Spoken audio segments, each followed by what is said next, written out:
Now it's my pleasure to introduce to you the moderator of our next panel, Dr. Robert Chen, who is also our host today. He's an AGS counselor and the director of the Center for International Earth Science Information Network here at Columbia University. Bob?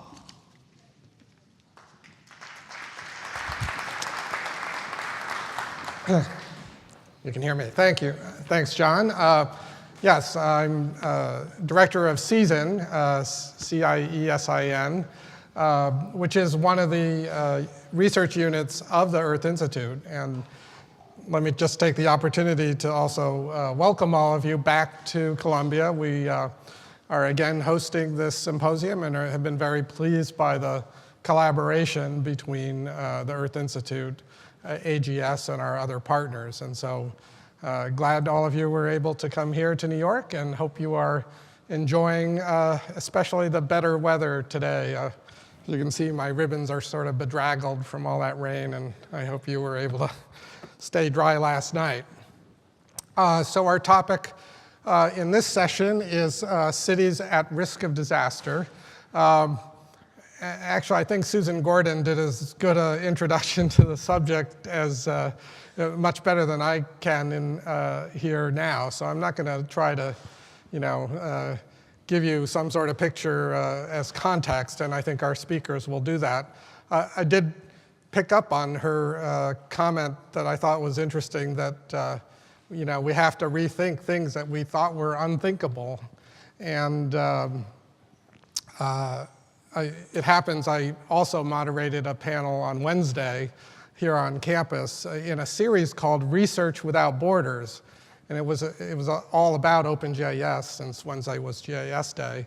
And I do think that is something that geography has to rethink, which is geography without borders.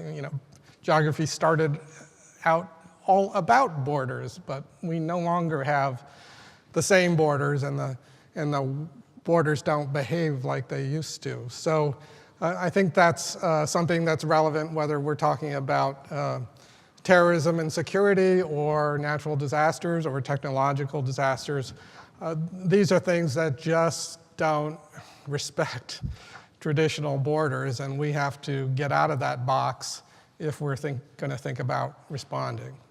So on that note, I'd like to welcome a really excellent panel. We have, are they available to come out with their mics? Come on out. Dr. Ebru Gencer, who is Executive Director of the Center for Urban Disaster Risk Reduction and Resilience. So one of the things I like about that is that that's more of a mouthful than my center's name than you usually find. Dr. Gencer is Director of CUDRR+R, which is a nonprofit organization, but she is also a Columbia graduate, so very familiar here, and she's an advisor to the UN and to other groups on disaster risk issues. Mr. Jacob Rosengarten will be our second speaker. He is from XL Catlin. He's the Chief Enterprise Risk Officer, and he's, I think, going to bring a very different but important perspective, thinking about risk management as it plays into urban risk, covering, I think, a whole range of risks. And finally, Dr. Cynthia Rosenzweig, who actually has a number of hats. Not only have we known each other for several decades, but she is, if you looked on the website, she is not a senior research assistant. She's a senior research scientist with here at one of the units of Columbia's Earth Institute, but she's also a senior staff member in the NASA Goddard Institute for Space Studies, which is hosted by Columbia just down the street. And she's also a leader both internationally on IPCC climate and agriculture issues, but also working with the city of New York and many other cities on climate risk. So she will be addressing the issue from that perspective. So without further ado, I'd like us to get through the presentations and hopefully have some time to have a more discussion on this topic. So, Ebru? Thank you.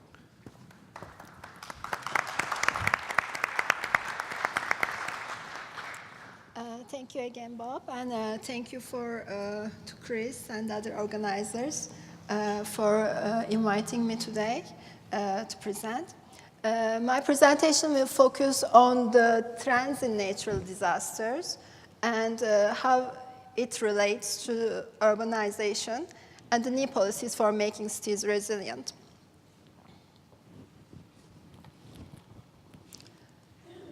In terms of trends of natural disasters, we see that there is indeed a rising trend in the number of natural disasters in the last 2 decades. In the first figure, as you can see, the blue line, the blue columns represent the period 1983 to 1992. And the next 2 decades, you can see that there was indeed an increase in the number of all types of natural disasters, and particularly in hydrological and meteorological disasters worldwide. In terms of geographical distribution of disasters, we know that Asia is the most affected continent from natural disasters. This is followed by the Americas, Africa, and Europe.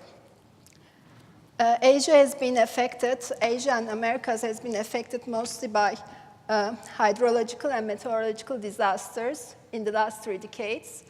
Mostly with tropical cyclones and floods, whereas Africa has been affected mostly by climatological and biological disasters, and Europe has been affected mostly by hydrological and climatological disasters, such as extreme heat waves, such as those that occurred in Russia and Spain a couple of years ago.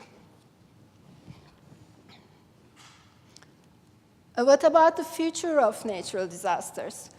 We can give some projections based on the IPCC. We know that there is a trend of hydrometeorological and climatological disasters, and according to the IPCC, climate change is expected to affect the intensity and the frequency of extreme climatological and hydrometeorological events. IPCC projects the surface temperature to rise, and that heat waves will occur more often and last longer, and extreme precipitation events will become more intense and frequent in many regions. It's expected that climate change will increase risk from heat stress, storms, extreme precipitation, inland and coastal flooding, landslides, air pollution, drought, water scarcity, sea level rise, and storm surges, and especially for those lacking infrastructure and services or living in exposed areas. So what are these vulnerable areas? Who are the exposed areas? And who are the most affected populations from natural disasters?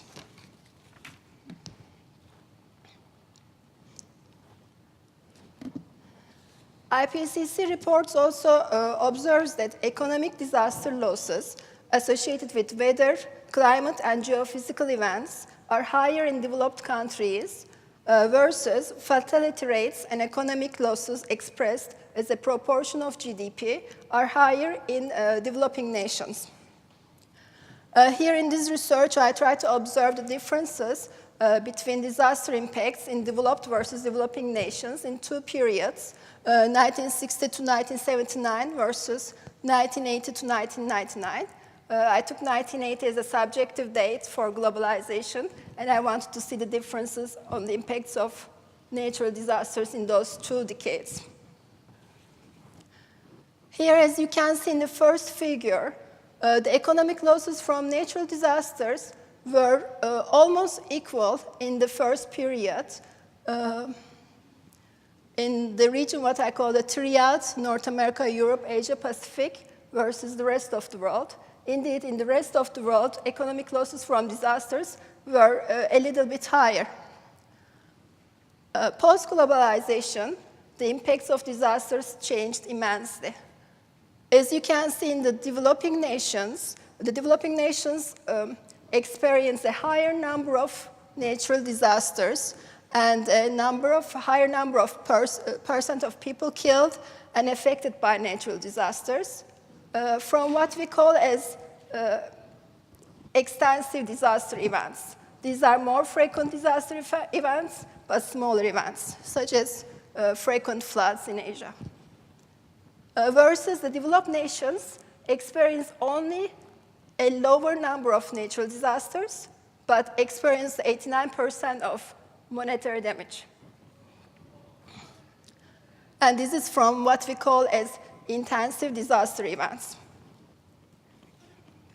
So indeed, there is certainly a difference in the type of disaster impacts between developed and developing nations.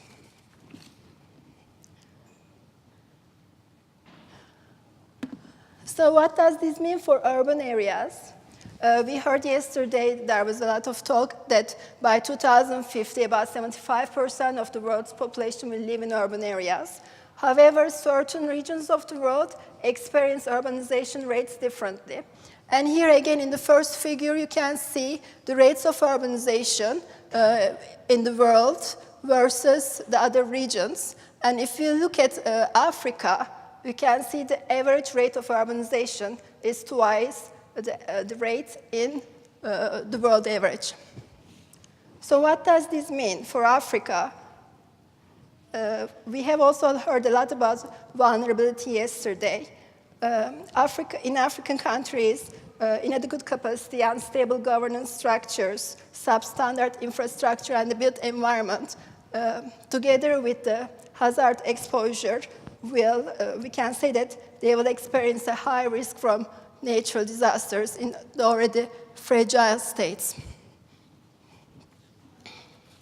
Again, if you look at GDP per capita rate versus urbanization rates, we can see the invert rate in sub-Saharan Africa and the Latin American countries. That really translates itself into urban poverty. And how does urban poverty manifest itself? Mostly through physical susceptibility. Again, here in the first figure, I want to show the different rates of urbanization in the Central America and the Caribbean countries. And I want to actually, I don't know if I can use the pointer. No? Okay, I wanted to show the last two figures, the dark blue and the light blue, that is representing Haiti and Santa Lucia, and how the different rates of urbanization reflected in their physical development. As you can see, both Haiti and Santa Lucia started in the same average of urbanization rate in 1960. However, Haiti had a very rapid urbanization versus Santa Lucia had a more conservative rate of development. That reflected itself in the informal settlements. We can see in the numbers that Haiti's urban settlements are around 70 to 80% rate in the 2000s, versus Santa Lucia is about 15% or 12%. And here, of course, it reflected itself in the Haiti earthquake damage in 2010. You can see the sprawling informal settlements in Haiti's hilltops and the damage assessment from the earthquake.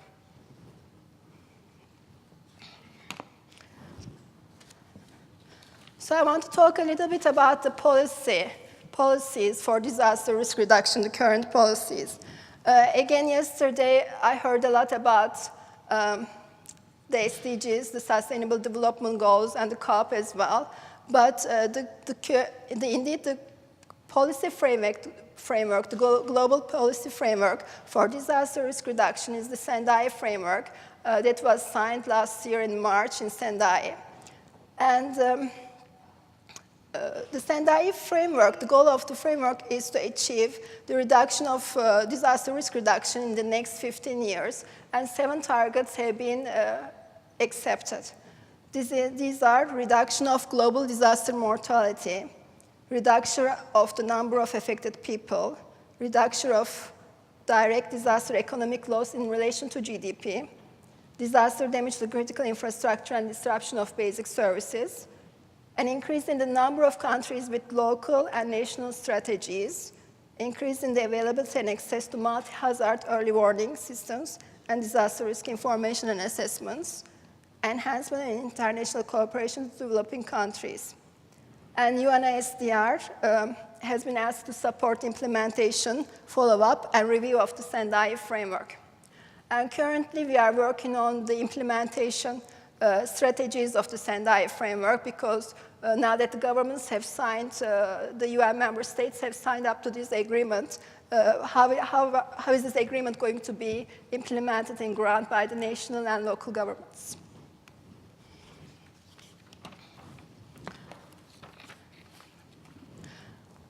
So for the implementation phase, specifically for the local governments, the Making Cities Resilient campaign of UNISDR has been developing a new set of 10 essentials and indicators to guide local governments, to provide guidance and to give them tools and indicators that they can use to develop, to reduce disaster risk and develop, increase their resilience. And we have been working on this with a number of partner organizations, World Bank, UN Habitat, C40, IFRC, and many others. And I've been leading this project, particularly the essential on resilient urban development and design. As you can see, there are 10 essentials. We have worked a lot to come to these 10 essentials that we think that are important for the resilience of cities. And finishing up. And you can see that this is really based on a system-based approach. And we want local governments to understand that, that resilience does not rely only on physical resilience, but it also relies on financial capacity, institutional capacity, social capacity, and making sure that there is partnership in the ground. Okay, I just got a warning, so I'll just show my last slide. Just want to say that we have to align the global development agendas, the SFDRR. We have already worked to align with the SDGs on Target 11, but we have to align also with the new urban agenda of Habitat 3. Thank you.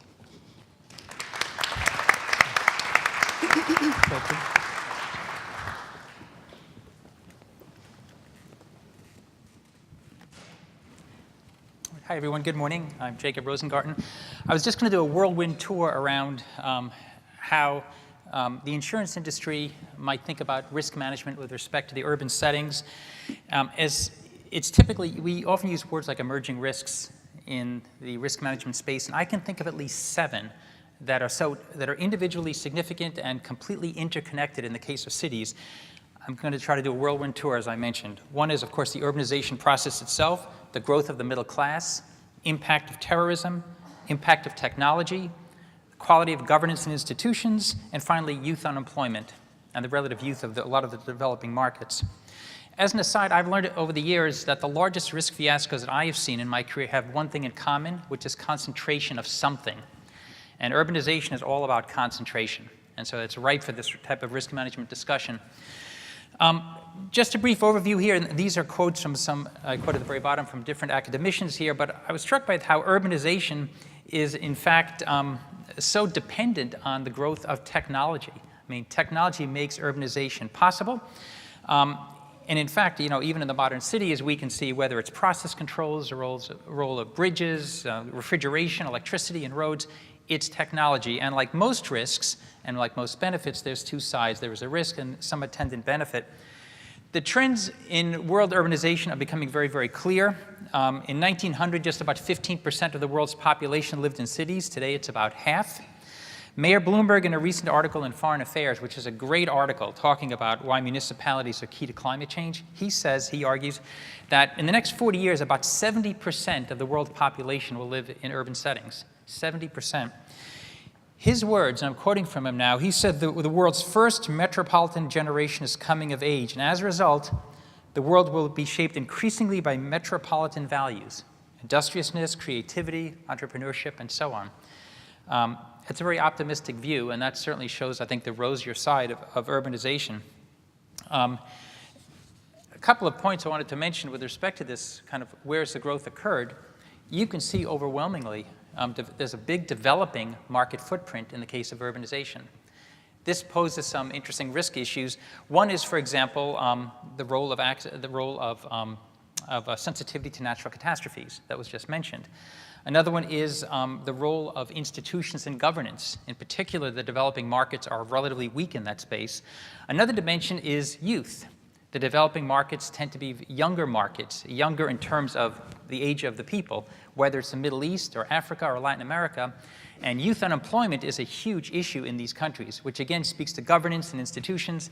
Frankly, for those of us who have kids, you know that when your kids have nothing to do, it's not a good thing. And today, this is exacerbated even more by the impact of technology, which makes disgruntled or disaffected or people who don't feel connected have the capacity to do enormous damage in a way that was impossible 50 years ago. This is just a simple chart that many countries show the same relationship about urbanization and per capita GDP. The growth of the middle class is highly correlated to this. That's a good thing. But the middle class brings other risks with it as well. I'm just quoting here from Nouriel Roubini, who observed that the story used to be, I think the sociologists and economists would argue, that industrialization, urbanization, per capita income growth, and the rise of a middle class was supposed to produce more political stability. Yet, he says, I think he's right, in countries that have seen the greatest amount of unrest recently, Brazil, Chile, India, Venezuela, Thailand, on and on, it's the urban middle class and urban students, youth again, that are spearheading the, I guess some of the tumult, if you will, in these countries. The middle classes, he argues, tend to be more vocal and better politically organized in good part because of the role of technology that lets people assemble more rapidly. Now, I would argue that's, in a sense, cities have always had that role in a very positive way. There's a reason why the American Revolution didn't kind of start in North Dakota, but instead started in Boston or Philadelphia. Cities do create the kind of diversity of ideas and interchange, but I would argue it is more accelerated today in part because of youth, growth of the middle class, access to technology. I was going to spend a couple of minutes, a second here, or a couple of minutes on risks created by urbanization, and this is the shadow cost, if you will, of the benefits. The first one is the vulnerability to natural and man-made disasters. As you can see from this quotation, about 44% of the world's population today lives very close to the sea. Now, we like living next to the sea. It's beautiful. I think there's something in the way we're wired as people that makes the sea beautiful and attracts us. Of course, so the sea also creates lower transaction costs and the like. So there's a benefit and a cost. Infrastructure degradation has to be one of the greater risks to urbanization. Cities are so critically dependent on processes working. Now, if the processes work, obviously that's one of the reasons why there are lower transactions costs and cities work, but certainly that's a risk. Health issues caused by concentrations of people. Concentrations of people is one of the most attractive parts of cities. So you have people coming together with specialized services like medical services, law, accounting. This very, very university is very hard to do in a place that is geographically isolated, if you will. But yet, concentrations of people create health issues as well. Attendant to that is pollution management. This is a byproduct of industrialization. Megacities and coastal areas, it says here, about 60%, for example, of the Chinese population, which isn't a cat zone, live in 12 coastal provinces. This is the world's second largest economy after the United States. That has clear implications from a concentration perspective. Governance, I spoke a little bit about it as well. That's especially a developing market issue, but certainly is an issue even in the developed markets from time to time. And the other one, social unrest and socioeconomic disparities kind of speak for themselves. I thought this was a very interesting slide. Mayor Bloomberg argues, and I think this is a very important point, he says, this is from Mayor Bloomberg, he said, as cities are increasingly demonstrating talent attracts capital more effectively than capital attracts talent. People have to want to live in cities. This is a big issue for China. They're losing some of their best people, their younger people, because they're moving out of the cities or maybe even looking to emigrate, to live in a place where they can breathe freely, literally breathe freely. Here's an example of just cities and social media and youth coming together very quickly. In Brazil in 2013, the government decided to raise the bus fare by 9 cents, seemingly a reasonably small number, led to mass demonstrations in the streets because the issue was not about the bus fare, it was about corruption. And it was about the quote, "We have first world stadiums and third world schools and hospitals." The risk of governance and institutions not behaving or not acting properly. Very recently in Romania, there were mass demonstrations because of a large nightclub fire in which about 30 to 40 people died. Technology. Again, the interaction of technology with some areas. And I wanted to focus on one, which is the Pearl River Delta in China. I think you could argue the Pearl River Delta even exists because of technology. In the last 50 years, there have been unprecedented large-scale engineering efforts that have happened to make this city even possible. We're talking about extensive sand extraction. In fact, it's changed the very hydrology of this particular region. It's lowered the riverbeds. It's weakened the riverbanks due to increased erosion. Has created a greater risk for saltwater intrusion. But on the other hand, it's created this amazing complex that today has 15% of China's GDP, 40% of its exports. On a standalone basis, it would be the world's 12th largest economy, but most of it is near or even below sea level and sinking. You can kind of see where this could, you give enough time to this particular issue, you can kind of see where this one is going. Cyber attacks, and I realize I'm going through these very quickly, but I just wanted to stay within my 5 minutes or so, clearly growing more frequent and have the capacity to occur instantly. And I think that's the key, without warning, across multiple geographies. And this is a big issue, obviously, for the insurance industry as well as for all of us in general, because it's impossible to diversify if you spread yourself out, but it doesn't matter. Whether I live in England or whether I live in the United States, if the same institution has a cyber attack, it's over in a blink of an eye, so to speak. One of the big issues we have, and this is a lack of resiliency, is that there are just more targets to aim at. And there was a time not so long ago, 50 years ago, if you had, let's say, a major power plant in the United States, and you had some disaffected young person living, let's say, in Indonesia, and he was really angry, what could he do? Today, he can do a lot from his basement. Cyber attack, right? And so you today we have an asymmetry of warfare that was always possible with terrorism, where the weak have tools to disrupt, I'd say, the stronger organizations. But today we live in a world where anyone could be doing this anywhere at any time in a very, very targeted way.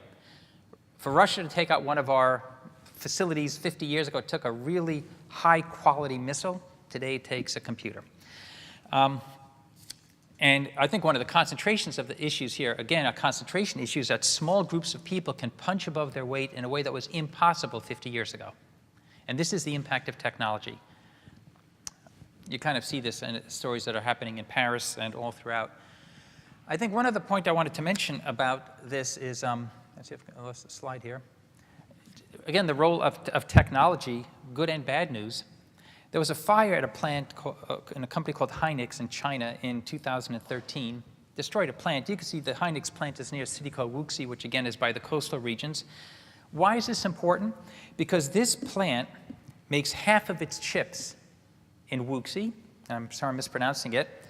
And this company, Hynix, held 30% of the global market 3 minutes ago, meaning that 15% of the world's supply was suddenly wiped out. Now, again, the thought that one facility, one plant could produce 15% of the world's supply of anything is amazing. It's a function of miniaturization. It's a function of talent. It's a function of technology. It's a part of the story of our urban settings. And so what does this mean as to how should we think about this from, kind of steps we can take towards resiliency? One is, I would argue, there clearly is a role for greater public-private partnerships. They've worked in some areas so well, like TRIA or TRIPRA in the case of the United States with terrorism, or terrorist pools across the planet. In other areas, they work incredibly poorly. Not just developing markets, but even in the developed markets. When Superstorm Sandy hit, there was a $50 billion economic loss, of which only about $20 billion was insured. That's a fiasco. That says most of the losses were paid for by the taxpayer, because it was just not a very effective process, if you will, by which people seek insurance. I think another area I would speak quickly on insurance, is that insurance, I think, has a very large role to play to keep the world resilient. I think none of us would own automobiles if we couldn't insure them. We wouldn't buy a house if we couldn't insure it, because a random fire could wipe you out.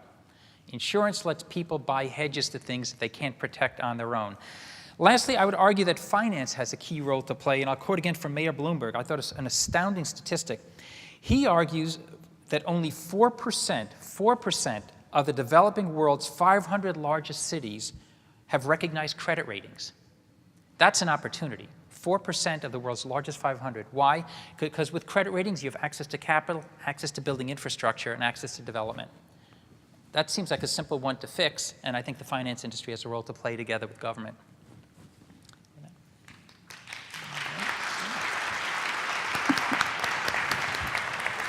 Just go ahead, Cynthia.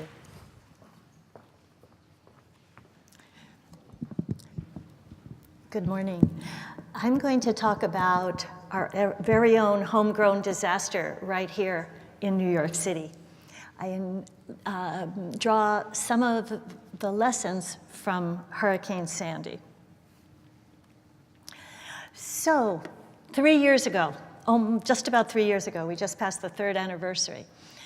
And it was, in many ways, a shock and a surprise that the damages that our previous speaker just brought forward happened right here in New York City.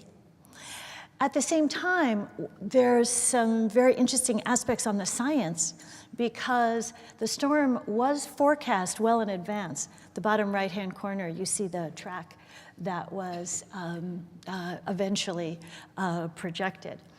But there were aspects of the storm that came together that made it very unusual. So first of all, the timing. It coincided with an extreme high tide. And it was also a very large storm because of 2 storm systems actually coming together, so that it extended 1,000 miles across. It made it 3 times the size of Katrina, which is shown on the right. This combination of the winds and the timing and the tide created a storm tide that was over 14 feet above the mean lower low water at the Battery. And it also had a very unusual aspect in which, instead of heading out over the Atlantic Ocean, as most of our hurricanes do, it actually turned left, or since we're in geography, west, at a geography meeting, and came inland. But the forecast well in advance, I think, is a very important point in regard to the efforts of all of the folks here in this room and all the modelers, and using the data to actually do forecasting in a better job. Now, because of those forecasts, there were preparations taken in advance. So New York City issued mandatory evacuation of the Zone A, and all of those plans were in place. That was issued on October 28th, 2012. There were issues with that because an uptake of that, because a year earlier in Hurricane Irene, there had also been an evacuation, and then the direct hit did not occur in the Hurricane Irene. So that's in terms of working with the citizens of a city to understand what the evacuation proclamations really mean, and understanding risk in a better way. Out-of-state utility crews were brought in before the storm, at least some, and very importantly, the MTA closed down operations. And this was something that the MTA, which runs all of the subway and 6 other major transportation systems in the city. They never used to close at all, and so, but actually starting with Irene, they started to close. So the MTA closed down operations. They moved the rolling stock, as New Jersey Transit did not, and with very different results and outcomes. And they boarded and placed sandbags, as you can see in the picture. So there were preparations, but they weren't enough. We all know that, given the size and strength of the storm and the flooding. In terms of the evacuation, it was not complete. Within New York City, 43 people died, about 80% of them from drowning. The utilities absolutely were not prepared, even though they had tried. 4 million were without power in the whole entire tri-state region, and many of those customers were without power for weeks. And for the MTA and the Department of Transportation, there was major flooding, including the 7 subway lines, especially under the East River, and the 3 tunnels were closed. There were also, and this is a very important point, that there were unforeseen impacts, many of which had to do with interdependencies of urban systems. But the first one has to do with hospital evacuations.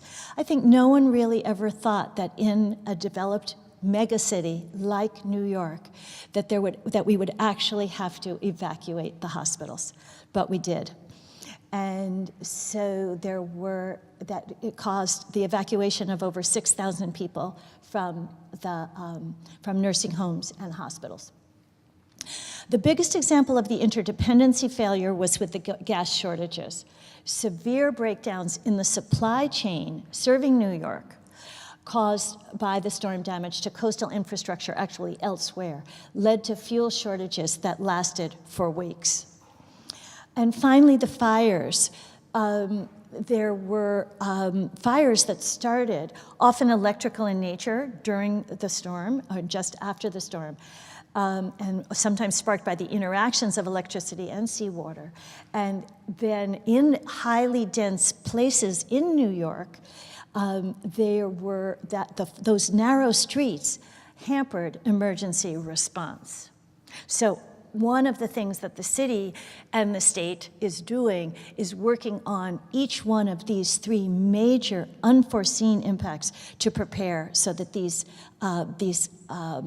particular the unforeseen impacts of Sandy will not be unforeseen in the next disaster. Now, in terms of response to disaster, Hurricane Sandy indeed was a tipping point in not only New York City, but I would argue for the United States and also internationally.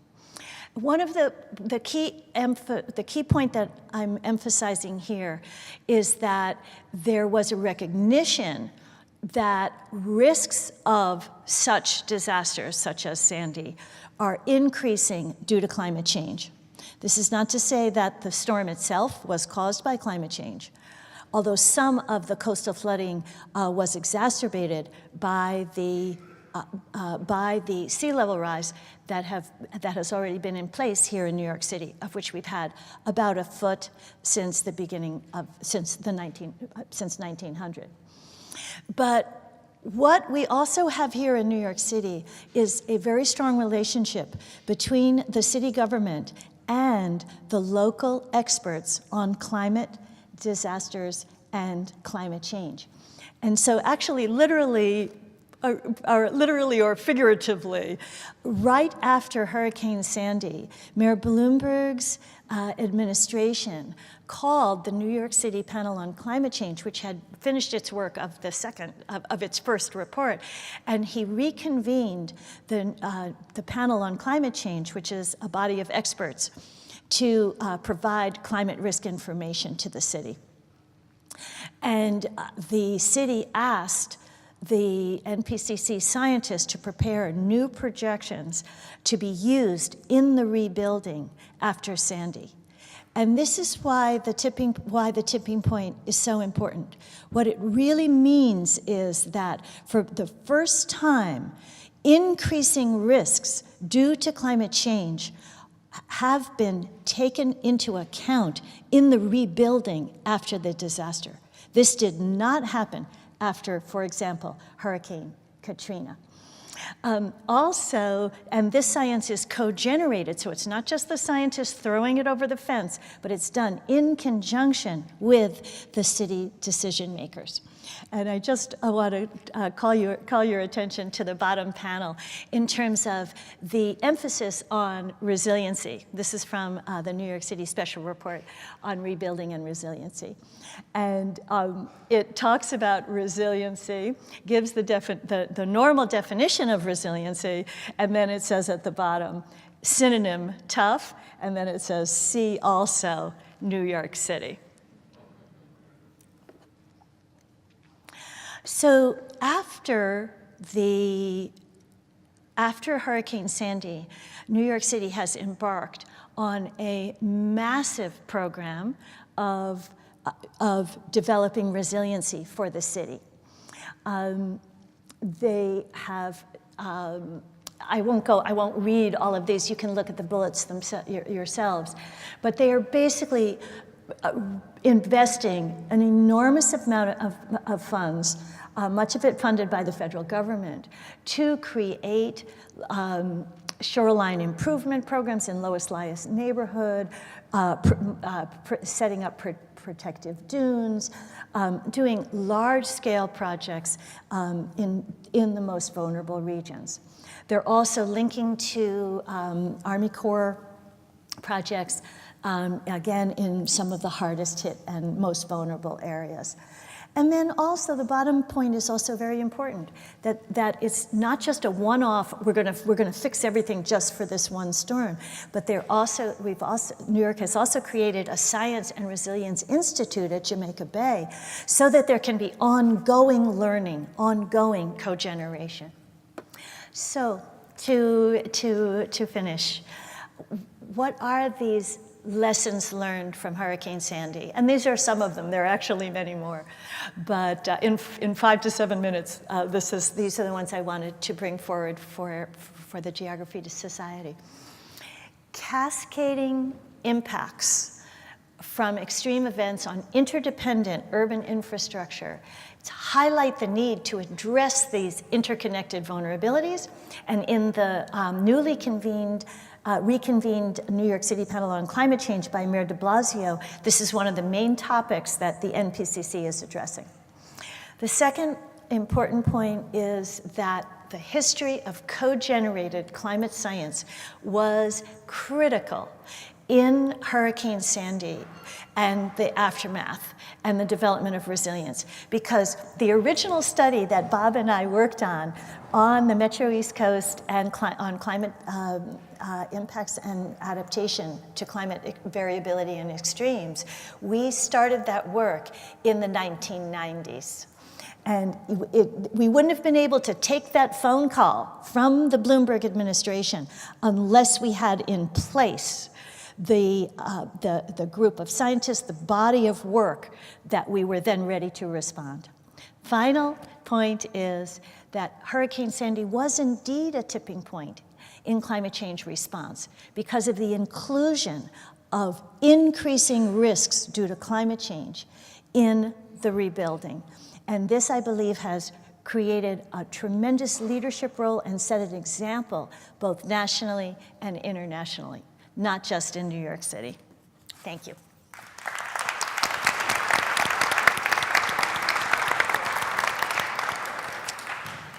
Thanks, Cynthia. I hope we can have time for like a couple questions. So please, out there.